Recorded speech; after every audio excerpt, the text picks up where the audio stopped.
नमस्कार। हमारे सामने एक 15 वर्षीय बच्चे की कुंडली है। सिंह लगन की ये कुंडली है और चंद्रमा कर्क राशि में 12वें घर में बैठा हुआ है। सिंह लगन सूर्य का लगन, लगन के मालिक सूर्य, राशि के स्वामी चंद्रमा है। सिंह लगन अपने आप में स्थिर स्वभाव का लगन होता है। केतु के नक्षत्र में ये लगन है, यानी व्यक्ति स्वभाव में कुछ गोपनीय भी है, स्थिर है, गोपनीय है, अपनी बातों को पूरी तरीके से शेयर नहीं करता है। जिसके ऊपर बहुत ज़्यादा विश्वास है उसी के साथ अपनी बातों को ऐसा व्यक्ति जीवन में शेयर करता है। सूर्य यहाँ लगन के मालिक हैं, कुंडली के एकादश भाव में बैठे हुए हैं। व्यक्ति के भीतर राजसिक गुण देते हैं, सात्विक गुण देते हैं। व्यक्ति लोगों की भलाई करने का भी कार्य करता है, लेकिन ऐसा व्यक्ति स्वभाव में अहंकारी और स्वाभिमानी दोनों तरीके के देखे जाते हैं। अब लगन का मालिक एकादश में बैठे, यानी लगन लाभ भाव से जुड़ गया। ये बहुत अच्छा कॉम्बिनेशन कहलाता है। जब लग्नेश लाभ भाव से जुड़ जाता है, यानी व्यक्ति लाइफ में कुछ करने चले, जो भी करने चलेगा उसका उसमें लाभ मिल जाएगा। यही लग्नेश नवांश में देखिए उच्च का होके 11th हाउस में फिर से आया, यानी ये हॉरोस्कोप गेन के लिए हुई है। आप प्रयास करें, मेहनत करें, आपके लिए आपको गेन मिल जाएगा। लगन के ऊपर किसी भी ग्रह का प्रभाव नहीं है। सूर्य एकादश में बैठा हुआ है जो कि लगन का मालिक है। अष्टम भाव में अंगारक योग बनता है। मंगल और राहु जब एक साथ हों, और डिग्री कली भी देखिए बहुत ज़्यादा क्लोज है, ऐसे व्यक्ति को अपने आप पर संयम रखना चाहिए, पेशेंस रखना चाहिए, अपना आपा नहीं खोना चाहिए, अपनी हिम्मत का, अपनी साहस का सही जगह इस्तेमाल करना चाहिए, क्योंकि मंगल एक साहस का प्रतीक है, एग्रेशन का प्रतीक है, और राहु जब उसके साथ हो जाता है तो इसमें और बढ़ोतरी कर देता है। यानी क्रोध का पारा कब किस समय कितनी स्पीड से हाई हो जाए कुछ पता नहीं। अष्टम भाव में मंगल राहु मांगलिक दोष बनता है।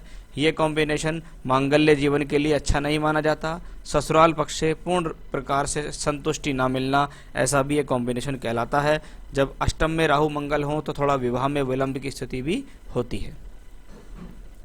बृहस्पति केतु के साथ हैं, जब बृहस्पति राहु केतु एक्सेस में होते हैं तो इसको बोलते हैं मति भ्रम योग, या कुछ लोग गुरु चांडाल योग बोलते हैं, क्योंकि ऐसे में व्यक्ति की जो स्वयं की बुद्धि है वो काम नहीं करती। बच्चा स्वभाव से कुछ रूढ़िवादी हो जाता है, सामाजिक स्थितियों को ना फॉलो करते हुए ऐसी स्थितियों को फॉलो करना शुरू कर देता है जिसको कहते हैं पाश्चात्य सभ्यता, या ये कह दे कि नहीं ये सब बेकार की चीज़ हैं, इनको नहीं मानना चाहिए, जैसे मेरे विचार होंगे मैं तो वैसा ही करूँगा या करूँगी, जो भी है। तो वो कंडीशंस यहाँ साफ तौर पर दर्शाई दे रही है। जब बृहस्पति केतु के साथ होता है तो ऐसे लोगों की बुद्धि को भ्रमित करना आसान हो जाता है। यानी इनको कुछ भी चीज़ बाहर का लोग अगर समझाने लगेंगे तो ऐसा लगेगा कि घर वालों की चीज़ें बात जो है वो गलत हैं, जो बाहर वाला बोल रहा है वो बात सही है। बृहस्पति महिलाओं की कुंडली में खास तौर पे जो है पति का कारक माना जाता है, क्योंकि इनका नाम आपने जो बताया है मेरे हिसाब से तो ये फीमेल का ही चार्ट है। और बृहस्पति राहु केतु एक्सेस में मंगल से दृष्ट, साथ ही साथ शनि की तीसरी दृष्टि भी आती है। ये कॉम्बिनेशंस हस्बैंड के साथ रिलेशनशिप्स वाइज ज़्यादा अच्छा नहीं दिखाई देता है। वहीं ये कॉम्बिनेशंस एजुकेशन में प्रॉब्लम दे सकता है। एजुकेशन का सही समय पर ठीक प्रकार से चुनाव ना करने के कारण आपको जीवन में हानि का सामना करना पड़ सकता है।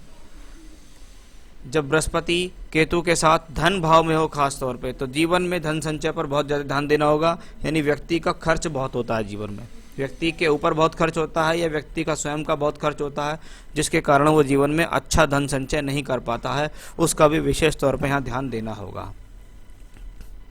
द्वादश भाव में 4 ग्रह बैठे हैं।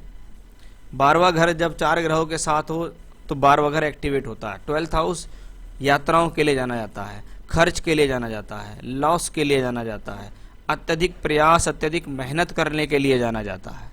12वें घर का मालिक 12वें घर में बैठा है चंद्रमा, जो आपको अपनी दशा काल के अंदर दूर की यात्राएं करा सकता है, छोटी बड़ी यात्राएं करा सकता है, कोई बड़ा स्थान परिवर्तन दे सकता है। चंद्रमा द्वादशेश होकर द्वादश में, साथ में बैठा हुआ है शनि। शनि षष्ठेश और सप्तमेश होकर, यानी शादी से संबंधित प्रॉब्लम्स या शादी से संबंधित देरी के कॉम्बिनेशन फिर से आपके इस चार्ट में दिखाई दिए।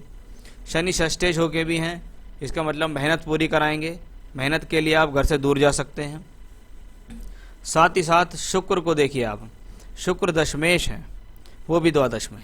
इस कुंडली के अंदर उपचय भावों के स्वामी एक साथ बैठे हुए हैं, जैसे 3, 6, 10 और 11। यानी तीसरा घर साहस मेहनत के लिए जाना जाता है, छठा घर संघर्ष के लिए जाना जाता है, 10वां कर्म और एकादश लाभ। जब ये कॉम्बिनेशंस किसी हॉरोस्कोप में मिलें तो ऐसा व्यक्ति स्वयं के बल पर जीवन में बहुत कुछ अचीवमेंट प्राप्त कर लेता है। इसको कहते हैं स्टेप बाय स्टेप प्राप्त करना। लेकिन जब ये योग कुंडली के द्वादश भाव में बनता है तो व्यक्ति की जो लाइफ की अचीवमेंट्स होती हैं वो टिपिकल होती हैं। उसको प्रॉब्लम का भी सामना करना पड़ता है, उसको हेल्थ इश्यूज का भी सामना करना पड़ता है, उसको खर्च का भी सामना करना पड़ता है। शुक्र जैसा ग्रह दशमेश होकर द्वादश में आपके कर्म को दूर स्थान से जोड़ रहा है। लाभ और धन के मालिक भी 12वें में है, यानी कर्म और लाभ दोनों कहीं बाहर से आ रहे हैं, कहीं दूर स्थान से आ रहे हैं। तो ये तो थे कॉम्बिनेशन। कुछ लोग इस हॉरोस्कोप को देख के कहेंगे कि इनको कालसर्प दोष है या योग है, क्योंकि इसको यही डिसाइड नहीं कर पाए लोग बाग आज तक कि ये कालसर्प दोष है या योग है। मेरे हिसाब से शास्त्र में इसका कोई वर्णन नहीं है, इसलिए मैं ना इसे दोष मानता हूँ ना मैं इसे योग मानता हूँ। मैं सिर्फ इतना जानता हूँ कि राहु केतु स्वभाव में मैलेफिक हैं। इनकी परिधि में अगर सभी ग्रह आ जाते हैं तो ये अच्छे नहीं होते। ये जिस भाव से संबंध बनाते हैं उस भाव से संबंधित तकलीफ देते हैं। जैसे ये आपके 2nd हाउस और 8th हाउस से संबंध बना रहे हैं, ये धन से संबंधित समस्या दे सकते हैं। दूसरा, कुटुंब से संबंधित विवाद दे सकते हैं। आपकी वाणी को अति वाणी कर सकते हैं, यानी जरूरत से ज़्यादा अपनी बोलचाल का प्रयोग करना, ऐसा भी इस कारण भी विवाद हो सकता है। आपकी बोलचाल के कारण आपके कुटुंब वाले नाराज हो सकते हैं। ये है वो राहु केतु एक्सेस का फल। मैं ऐसे लोगों को कहता हूँ कि एक बार उज्जैन चले जाओ, महाकालेश्वर ज्योतिर्लिंग, वहाँ जाके किसी पंडित को ले लो कि भैया मुझे राहु केतु परिधि में सभी ग्रह बैठे हुए हैं कुंडली में, इसकी एक पूजा करा दो, तो वो वहाँ पूजा वो करा देगा, वो बहुत अच्छा रहेगा। तो ये एकमात्र उपाय है इस कुंडली के लिए जिसको आप कभी भी करा सकते हैं। बुध की महादशा इनको चल रही है। बुध इस कुंडली में द्वादश भाव में है। जब 12वें घर में कोई प्लैनेट बैठे उसकी दशा चले तो ये घर से दूरी को शो करता है। एक बार ये लाभ का मालिक है, 12वें घर में है, 12वें का मालिक चंद्रमा भी वहीं है, शनि भी साथ में है और शुक्र भी। यानी कोई ना कोई काम आपके जीवन में ऐसा हो रहा है जो अभी से ही एक खर्च को शो कर रहा है, खर्च को शो कर रहा है, टूर ट्रेवलिंग्स को शो कर रहा है, यात्राओं को शो कर रहा है, घर से दूरी को शो कर रहा है। ऐसी बुध की दशा चल रही है। आप कह रहे हैं कि एजुकेशन इस साल में 10th है, फिर 11th है।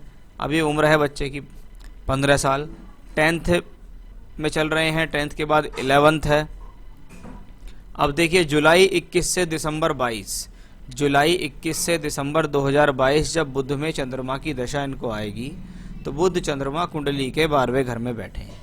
इसको कहते हैं लापरवाही के कोई संकेत या एजुकेशनली अच्छा रिजल्ट प्राप्त ना होना, वो इसके अंदर दिखाई दे रहा है। आपने पूछा है हेल्थ और लाइफ, आयु के हिसाब से कोई प्रॉब्लम नहीं है। हेल्थ इश्यूज दिखाई देते हैं। बुध जब 12th हाउस में 6th लॉर्ड के साथ हो तो हेल्थ इश्यूज आते हैं।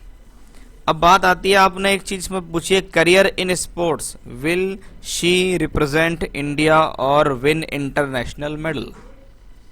जब बात आती है 3, 6, 10, 11 वाले ग्रहों की तो उसको ये कहा जाता है कि ये व्यक्ति जीवन में स्वयं के बल पर कठिन से कठिन परिस्थितियों में डलते हुए तरक्की ले लेता है।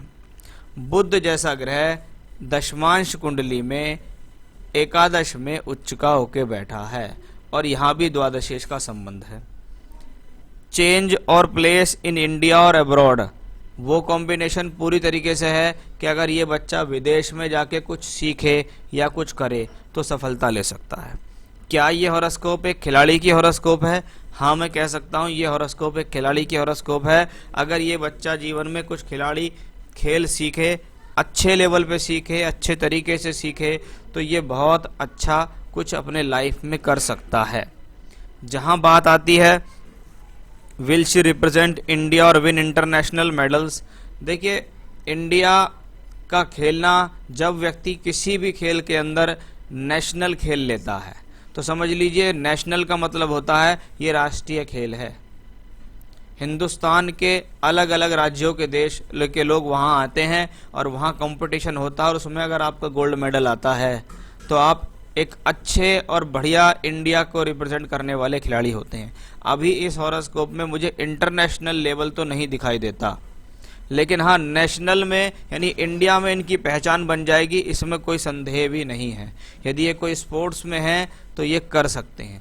यही वो कारण होंगे इनके जीवन में जिसके कारण इनकी जो शिक्षा है वो एक अधूरी शिक्षा या सामान्य शिक्षा के तौर पर ही रह जाएगी, कोई बहुत बढ़िया नहीं रहेगी। एक बार में एक ही काम हो सकता है, या तो स्पोर्ट्स हो सकता है या एजुकेशन हो सकती है।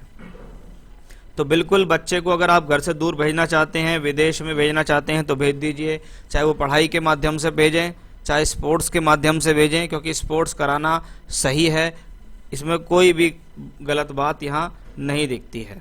तो करियर इन स्पोर्ट्स दिखाई देता है। आर्ट कुकिंग से दूर रहिएगा, बाकी ये आर्मी है और स्पोर्ट्स है, ये कॉम्बिनेशंस बढ़िया हैं। कभी कभी कुछ खिलाड़ियों को खेलते हुए आर्मी में जॉब मिल जाती है, रेलवे में जॉब मिल जाती है, तो स्पोर्ट्स कोटे से रिलेटेड जॉब के भी यहाँ कॉम्बिनेशन है। यानी कह सकता हूँ व्यक्ति खेल खेलते हुए सरकारी नौकरी भी प्राप्त कर सकता है।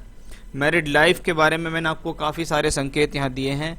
नवांश कुंडली कहलाई जाती है मैरिड लाइफ के लिए। यहाँ सप्तम भाव में 2 शुभ ग्रह बैठे हैं जो मैरिड लाइफ को रोक रहे हैं, मैरिड लाइफ को मजबूत बना रहे हैं। यहाँ सप्तम का मालिक द्वादश में गया बृहस्पति, जिसको शनि और मंगल प्रभावित करते हैं। इसका मतलब इस हॉरोस्कोप में वैवाहिक जीवन से संबंधित सुख में काफ़ी कमी दिखाई दे रही है कि ये बृहस्पति यहाँ भी पीड़ा में था, ये बृहस्पति यहाँ भी पीड़ा में है। विवाह में विलंब के साथ साथ वैवाहिक जीवन में समस्या के भी योग इस कुंडली के अंदर दिखाई दे रहे हैं। वर्तमान में उम्र इनकी जो है वो 15 साल है और 20 साल 2025 में इनकी उम्र जो है वो 25 साल की 20 साल की हो जाएगी। फिर बुध में बृहस्पति जून 26 से अक्टूबर 28, फिर बुध में शनि। मेरे हिसाब से बुध बृहस्पति में तो शादी नहीं हो सकती, क्योंकि शादी के योग इसमें डिले के कॉम्बिनेशन काफ़ी हैं। तो शादी से संबंधित स्थितियां देरी से दिखाई दे रही हैं, और देरी नहीं काफ़ी देरी तक वो स्थिति जाएगी। उसके पीछे रीज़न यही हो सकता है कि व्यक्ति का करियर उसके सामने आएगा कि नहीं मुझे अब बहुत अच्छी तैयारी करनी है और आगे निकलना है और आगे निकलना है, जिसके कारण इस हॉरोस्कोप में ऐसे कॉम्बिनेशंस बनते हैं कि भाई कम से कम केतु शुक्र सूर्य चंद्र मंगल राहु बृहस्पति 2035-36 में जाके शादी का योग, यानी 29 से 31वें वर्ष के बीच में जाके शादी का इनका योग बन रहा है। कुंडली मिलान करके विवाह करें, गुण मिलान के चक्कर में बिल्कुल भी ना पड़े, क्योंकि कुंडली में जो नेगेटिव कॉम्बिनेशन इनकी कुंडली में दिखते हैं, अगर यही कॉम्बिनेशन इनके हस्बैंड की कुंडली में भी होंगे तो निश्चिततः प्रॉब्लम बहुत बड़ी यहाँ इनको आ सकती है। तो ये तो थी मैरिज और मैरिड लाइफ की बात। चेंज प्लेस इंडिया और अब्रोड वो भी यहाँ बिल्कुल क्लियर दिखाई दे रहा है। इनको भेज देना चाहिए इंडिया से बाहर, ये वहाँ अच्छा खासा कुछ सीख सकती हैं और नाम कर सकती हैं। तो स्पोर्ट्स करियर मेरे हिसाब से ठीक है। एजुकेशन मुझे कोई इतनी स्ट्रांग यहाँ दिखाई नहीं दी है। तो ये था आपके हॉरोस्कोप का एनालिसिस और आपके द्वारा पूछे हुए सवाल के जवाब। उपाय मैंने आपको बता दिया था कि वहाँ जाकर आप इनके लिए पूजा करा लेना। बाकी ये बच्चा हनुमान जी की पूजा किया करे, शिव जी की पूजा किया करे, इनको बहुत ज़्यादा लाभ यहाँ मिलेगा। तो ये था आपके हॉरोस्कोप का एनालिसिस। अभी बच्चा छोटा है इसलिए मैं कोई स्टोन सजेस्ट यहाँ इनको नहीं करूँगा। जो बातें बताई हैं उन पर आपको ध्यान देना होगा। नमस्कार।